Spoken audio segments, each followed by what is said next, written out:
Cool. So hello everybody, and welcome to the Lighthearted Families collection of talks by various coaches, parents, just humans, fellow humans who have children, who've been through the struggles and the ups and downs of raising children. And today I am very, very pleased to have Kathryn Eales on with us today. Is that pronounced right, Kathryn? Yeah, that's it. That's it. Oh, I couldn't. Thank you for joining me, and thank you very much for giving up your time to come and record this with me. Thank you very much. It's lovely to be here. Thank you for having me.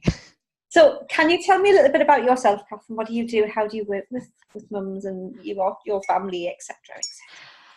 So I've got I'm a mum of two. My kids are my son's 9 and my daughter's 7. And I've been coaching for about 3 years. Before that, I was a hypnotherapist. I kind of came to coaching kind of that way.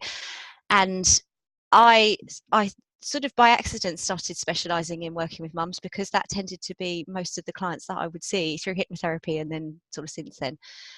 And what I focus on is helping mums to understand what's going on when they're dealing with a lot of stress and feel overwhelmed by all the plates that they're spinning, and stressed out by parenting, worried, comparing themselves to other parents, judging themselves, worried about being judged. So it's about really kind of helping mums to slow down and enjoy parenting, and to give themselves a break, and to have an easier time of it. So that's what I do. You know what? That's easier said than done. Yeah. It can be. Mums, yeah. How often do we just feel guilty for taking time to ourselves, because there's the house that needs doing, there's meals that need made, there's packed lunches that need, there's washing that there is an endless taxi ride of jobs to be done and children to be socialized, catered for, etc. It's not surprisingly mums get a little bit worn out and a bit frazzled sometimes, isn't it? Absolutely.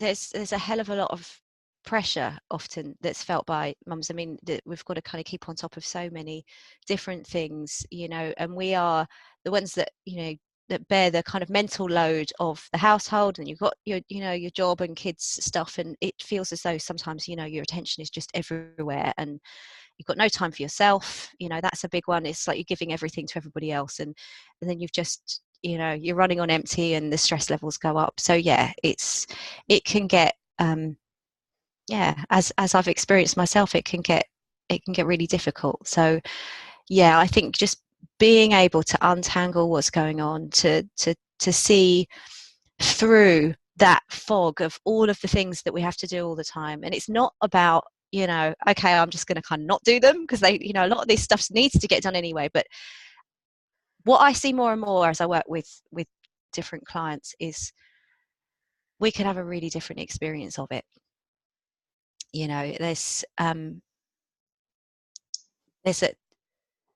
The truth of it all is that we are only dealing with one moment at a time, but sometimes it can seem as though we are dealing with whole futures that haven't happened yet at a time. All of these different kind of knock-on effects of things. We've got to kind of worry about the past, we've got to worry about what people so there's a lot that we load onto ourselves without really even noticing that that's what's happening. So the reality is often different to the story that we've got about the reality, if you know what I mean. Yes. I do, but I'm guessing that actually a lot of parents maybe won't. So would you like to say a little bit more about that? Yeah. So well, I mean, I'll tell you a bit about how I kind of came to specialising in this and what was going on for me. So I split up with the father of my children when they were only 1 and 3, and then I had a couple of years on my own, and I really didn't deal with the stress very well at all. I just felt like what I was doing and where I was at wasn't good enough. I mean, I had no money at all, and it was a struggle in lots of ways. You know, I had two children not sleeping. I had both in nappies at the same time at one point. It was crazy, but I heaped pressure on myself to be better, do better. I was never good enough, you know, and so I was always striving to be somewhere other than where I was. And because of that, I missed out on appreciating where I was at a lot of the time.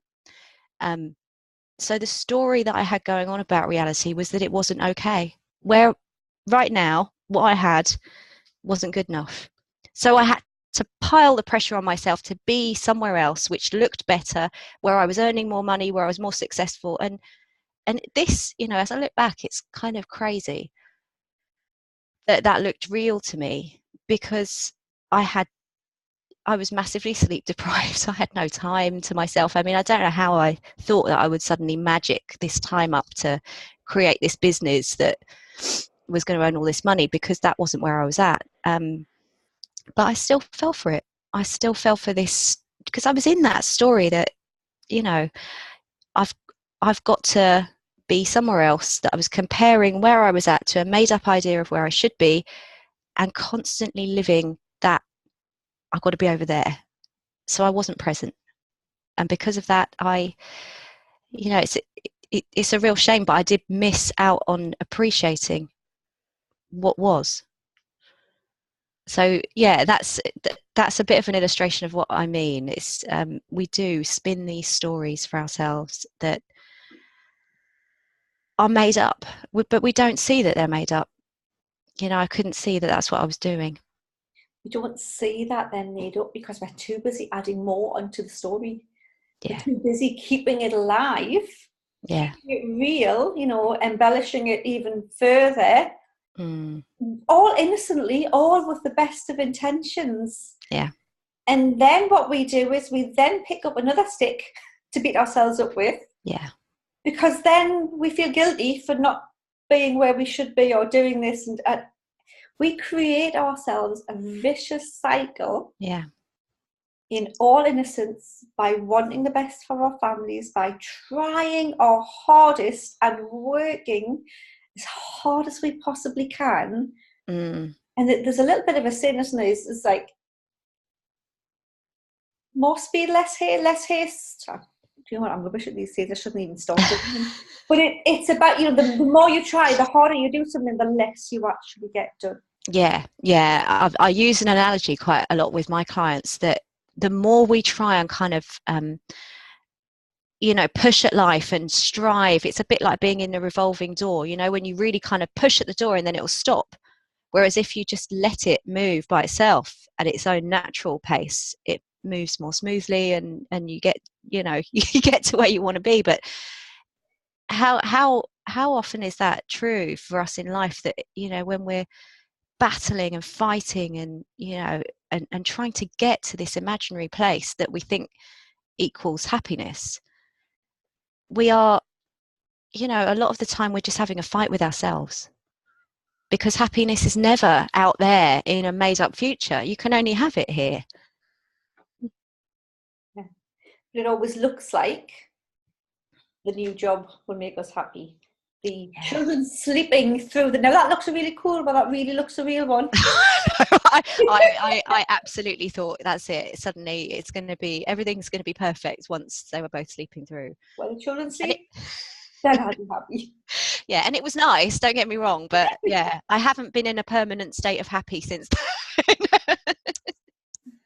But we never are. And the thing is, when we put so much pressure on ourselves, you know, as you say, a single mum with 2 children, both in nappies, neither sleeping very well, and needing all of your time and attention, it's pretty understandable that you would have your eye on the future.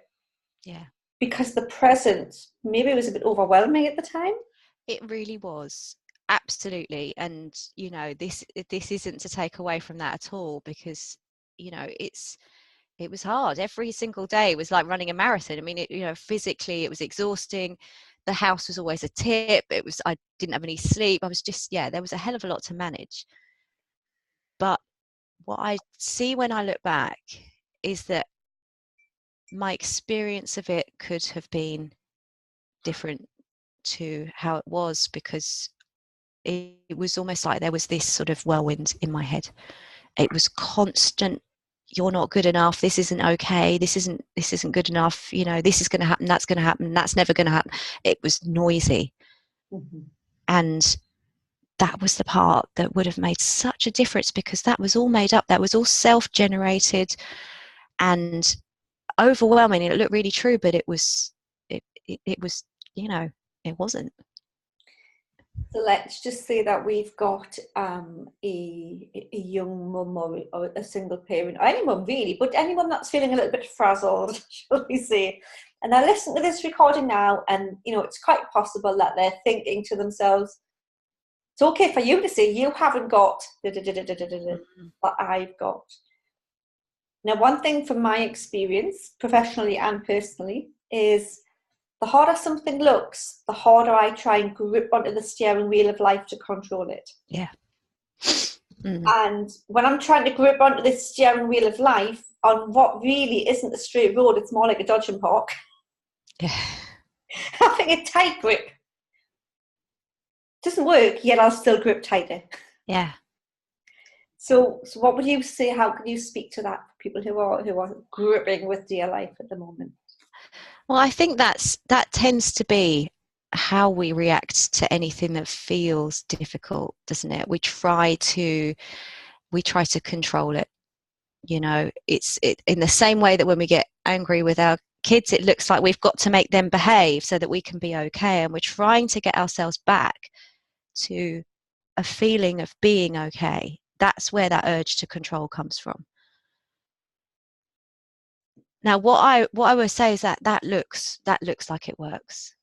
Okay, it looks in the moment when you were really charged up with those feelings of I can't cope with this, I can't deal with this, the anxiety and the insecurity that's coming from. It looks as though that made up moment where I'm in control is better than this moment where I'm freaking out. So we're comparing. We're saying, you know, this moment is not okay.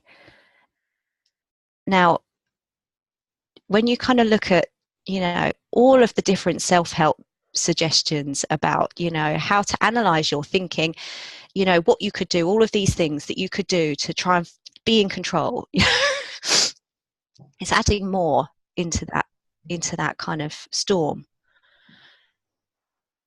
What I'd say to anyone who's listening or watching that is, you know, that's experiencing those kind of moments where they just want to kind of, you know, get control over something and, you know, grab onto the steering wheel, like you say, is, although it can look as though all of that effort and that grabbing and that kind of trying to, you know, force things to be a certain way can look like it makes sense. What I'm saying is that we don't need to do that, because we've already got that okay within us. And the letting go and the seeing that that's what you're doing, all of that that effort and that kind of controlling and fighting, you don't need to do it, because when you slow down, when you kind of see that actually right here, right now, this stuff that you're churning up doesn't really exist. It's the comparison that you're making between this moment and this made up moment. It's just coming from thought. It's just coming from that insecurity. And actually, you know, when you really sort of slow down and see what really is in that moment. You know, if I'd done that when I was on my own with two young children, and just kind of when I used to freak myself out that, you know, this was, you know, that all of this kind of terrible stuff was going to happen if I didn't fight to earn more money, and I don't know, it was just crazy. But I could have been able to just slow down and see we are okay, you know, as we were. I was okay as I was.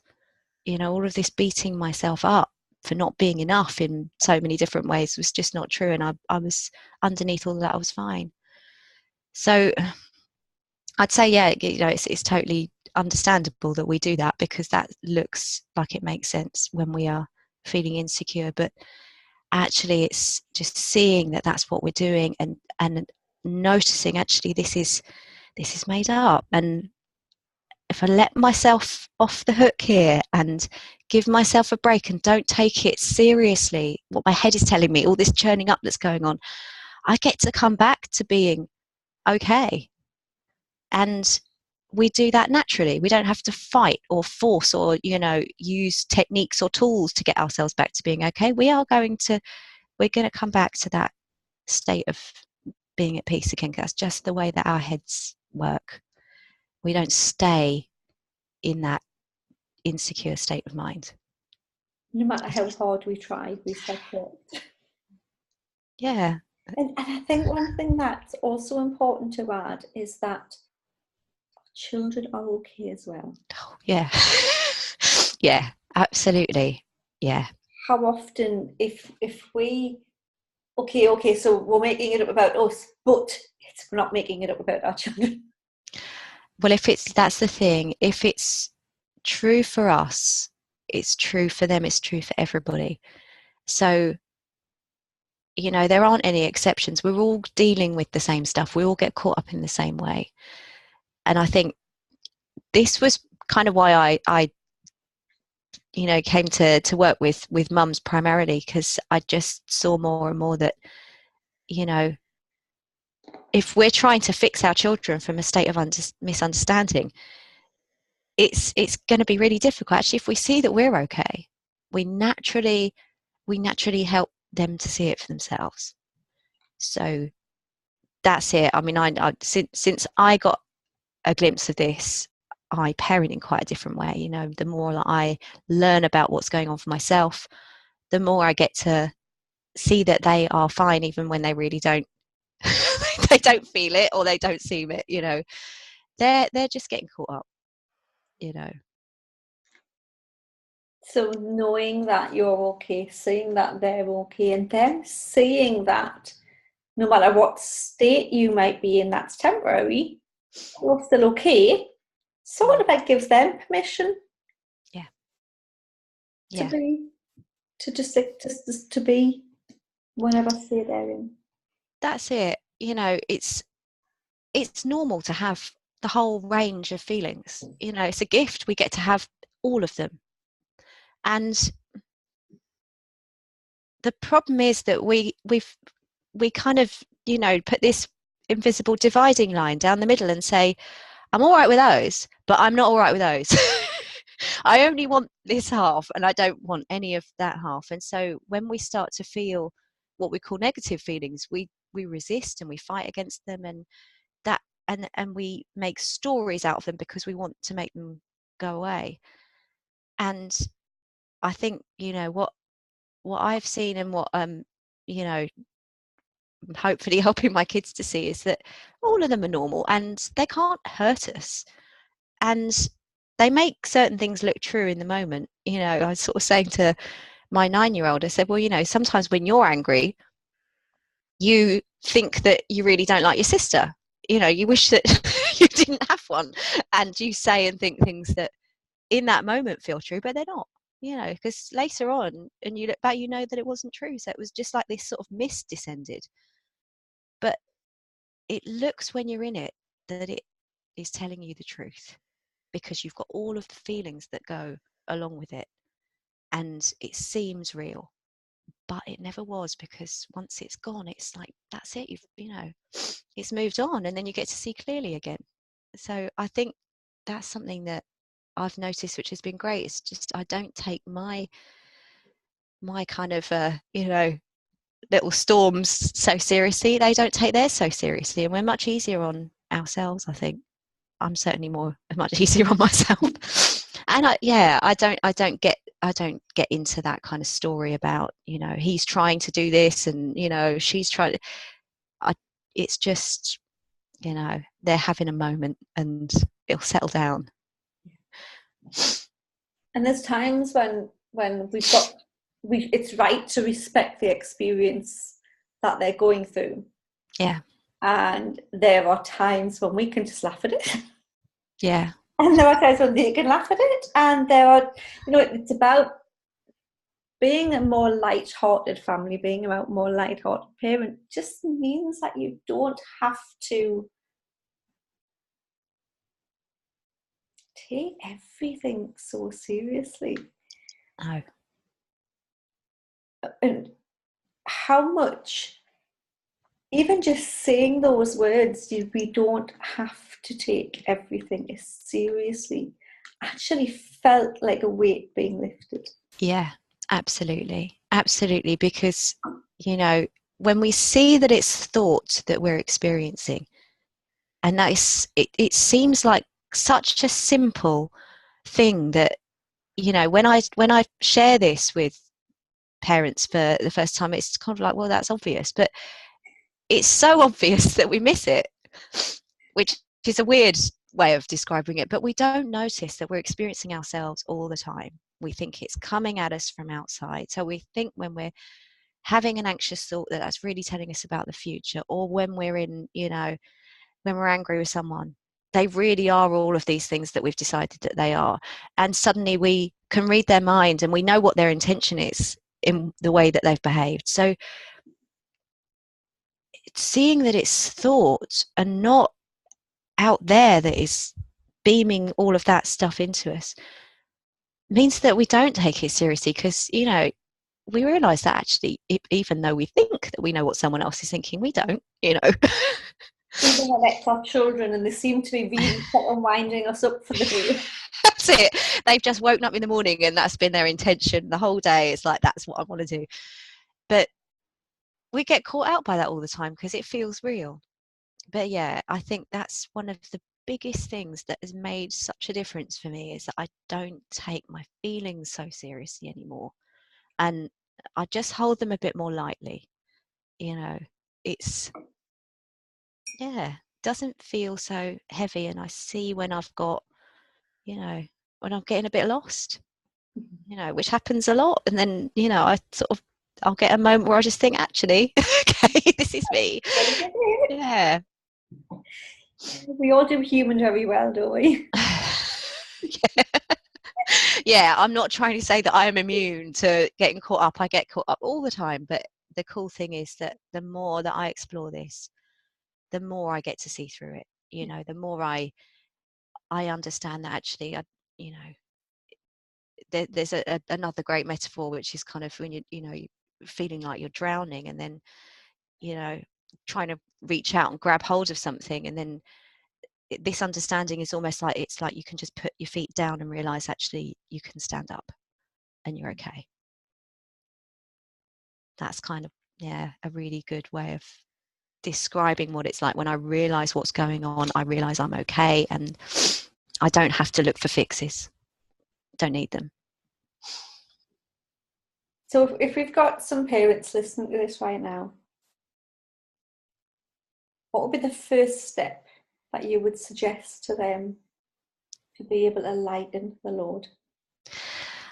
The first thing that comes to mind is to maybe just start to build some time into your day to just kind of slow down and notice what's going on.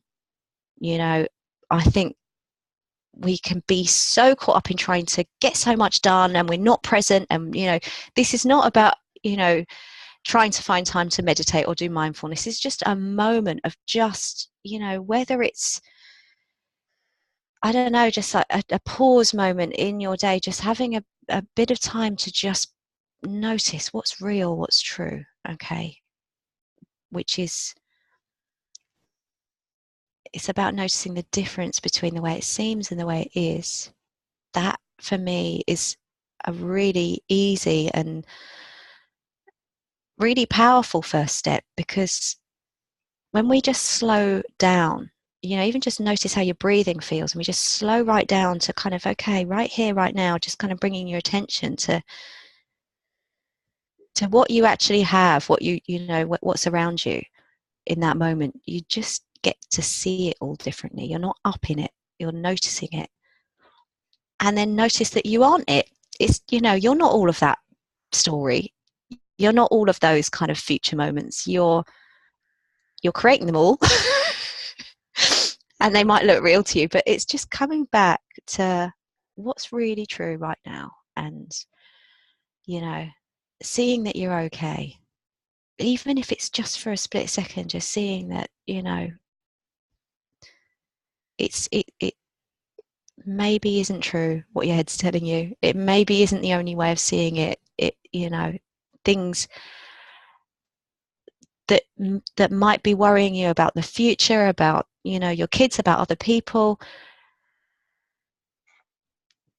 Maybe what the way it looks right in this moment might be scary, or might be worrying you, or might be causing anxiety, but often we haven't got the whole picture yet. As things unfold, as they do, we're going to learn and see even more. But when we're doing that from a clear perspective, and we've kind of slowed down, we get to notice more about actually, we're far more okay than we think. So yeah, slowing down is essential to that, really, isn't it? So I completely agree. Completely agree. And often the parents who fight against that slowing down the most by, I've got to do this, I've got to do that, when they just let that tiny bit of light through, and as you say, it doesn't have to be a full hour's meditation, it doesn't have to be all of these things that people will tell you slowing down and being mindful is. Just noticing your breathing, just stopping and just looking around you. That in itself can be like a mini break. Yeah. We often hear ourselves saying, with hindsight's a great thing when we know but that's just what come to me when you were talking there. The picture changes. Yeah. When we are continually running with that picture, it doesn't really get a chance to change until we slow down. No. Until we look at it with fresh eyes. And that's when we can normally find different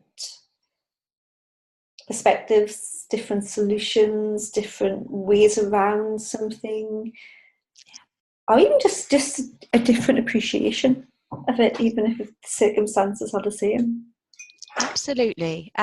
Look how the same thing can look completely different depending on the lens that you're looking at it from. And something that I think is a really useful perspective to look at is when we're looking ahead to the possibility of something happening. If someone had said to me a few years before I became a single mum, this is going to be your life, I would have said, there's no way that I can deal with that. There would be no way that I would be able to not, to be woken up sort of 5-6 times every night and then have all that to do and have no money, whatever.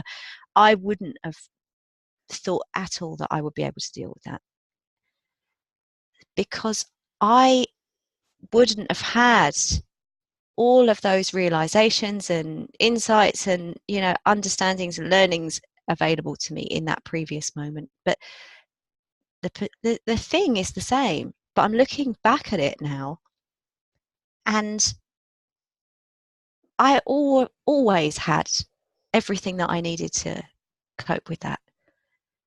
But we miss it a lot of the time. We because we get so caught up in this belief that, oh my God, that's not okay, I can't deal with it, and we freak ourselves out. And the thing is that, I guess what I've seen so much more clearly is that we are always going to get freaked out. That's just part of being human. We are always going to get scared of things and worried about things and resistant to things. But when we see that is what is happening, and it's us, it's our own, thought that is creating it, we don't need to take it seriously. It's not telling us what we can and can't do. It's not telling us what isn't going to happen. It's just telling us that we've got a lot going on in our head. That's it. It's a little bit like I don't think of the right word. You watch these you can see the children on the old computer games, and they would be like shooting all of the little blocks, really, really old, for the really, really old people like me. And it's you could shoot and shoot and shoot as many blocks as you wanted. Yeah. And you could still be totally engrossed in that, even that block that you're shooting seemed real in the moment. And that, we are so intense into it, and then you make a mistake. Oh, what did I make that mistake for? And then when you go back to do it again, you think, I'll not do that, but then you do something else. And that's just like living life each day. Each one of those little blocks could be another thought that we shut down. They're going to be replaced with another one. It's going to be more just drop down. For every one you shoot, there's more coming down. It's our thoughts are the same. And we can either try and carry them all, and they're going to get pretty heavy. Yeah. Or we can just let them go through us and not take them as seriously. That's it. It's seeing what they're made of, seeing where they're coming from, and you don't have to jump in and start analysing them all. I read somewhere recently, this kind of this article that was advising, when you've got a lot on your mind, get up and write all of this stuff that you're worrying about down, and then come up with things that you could do, actions that you could take. And actually, that really does look as though it makes sense when it looks as though this stuff is coming in at you from the outside. But the beauty of understanding how your experience works, you don't have to do that, because you see, oh, okay, this is me. This is me. This is, the wheel's spinning, and I don't have to jump in and do anything about any of it, because it's noise. And for anybody who's listening to this, the suggestion would be now, as a little thought experiment, to actually notice what they're thinking right now and at this point in this recording. Did that thought come from the outside, or is it something inside that's being projected out? Yeah. And some people might say, well, it's because you're talking, so you put that thought in my mind. Yet some people might be listening to this thinking, obviously we know all this stuff. Some people might be listening to this going, oh, that's different. Some people might be going, couldn't possibly do that. You've got to keep the various different thoughts that people can be having are all unique and individual. Yeah. How can it come from the outside if they're all unique and individual? Absolutely. And we're not deciding what to think either. We don't wake up in the morning and think, right, I'm going to think this, I'm going to think that. It's all just, a lot of it is just like rubbish. Sometimes I think things and where the hell did that come from? But I just don't take it so seriously anymore. Whereas before, something might occur to me and I would be like, totally freaked out. It's like, well, the second before that happened, I was fine. Yeah. And then suddenly this thing popped into my head, and then I'm really not fine, and nothing actually had changed other than thought, but I just missed it. Suddenly it looked like, clouds had descended, and we're still okay. We can have that thought, and even if it's scary, and even if it's about something that is real, that's coming up, that feels awful, being stuck in that fearful, I can't deal with this is awful, trying to brace yourself against life, you're going to miss, what you can see more about that thing. I say it's 7 months ago, we moved 200 miles from London to Leeds, and my God, I used to have times where I would wake up in the morning and I would be doing that. What are we doing? What are we doing? Are we going to be okay? Are the kids going to be okay? And then I kind of realised when I, just spotted that's what I was doing. It's like, sometimes we'll be okay, sometimes we won't. Just like if we stay, sometimes we'll be okay, and sometimes we won't. And sometimes the kids will be happy, and sometimes they won't. Just like, that we're still going to get the same experiences. They'll just be seemingly about different things. But it's the seeing what's going on. That's what makes the difference. And then you don't hold it so tightly. New stuff occurs to you, and you notice actually you've got so much more at your disposal. You get to see sort of different perspectives, different things about yourself, about what's going on. That's kind of to me, it's just made so much difference. I agree. I've had a similar experience, so I can only agree with you. I'm sure lots of people will agree with you, and the invitation is for lots of people who don't agree to then go and test that for themselves. Yeah. Actually try and prove what you've said wrong. Really actively go and try and prove it wrong, and just notice what you notice. Yeah, absolutely. I mean, this is, when I first share this with people, I get mixed reactions to it, because, I think I was a bit resistant to seeing this when I first came across it. And, I started learning about this understanding when I was really at probably my lowest, and I would have all sorts of stuff going on about it. Oh, this is easy for people that don't have too many problems. It's okay if you're, if you like this, and I made up all sorts of rubbish about it. But so I know what that's like to kind of feel like, no, this is different. I can't apply this to me, but it's the same thing that's going on, whatever your circumstances, whatever you're dealing with, whatever kind of person you are, we're all experiencing thoughts, and it's looking to us most of the time that that's not what's going on, that it's the outside world making us feel a certain way. So yeah, that's it. I'd say, yeah, go and see for yourself, try it out, because that's the thing. It's something that you can only really see when you try it out for yourself. It's not a how-to. This is not a strategy. This just explains how we work as humans. So for people who are living local to you, how can they find out more in person? Well, the best place to find me is on Instagram. So my Instagram page is at the Mother Revolution, and I run a meetup which I'm starting up again after our Easter holidays. So in 3 weeks' time, and I run that on Tuesday nights in Headingley and Leeds from 7 till 9. So that's a local thing that I do.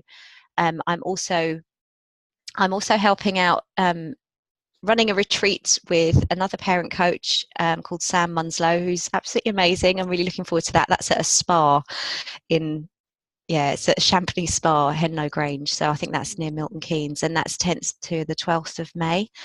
And then I'll be starting a meetup group online soon. I haven't got any dates yet, but if you want to follow me on Instagram, I'll be before we break up for Easter holidays at the end of this week, I'll be putting the details together and letting you know. So yeah. Excellent. I will put a link along with this video to your Instagram page where they can find all of the information.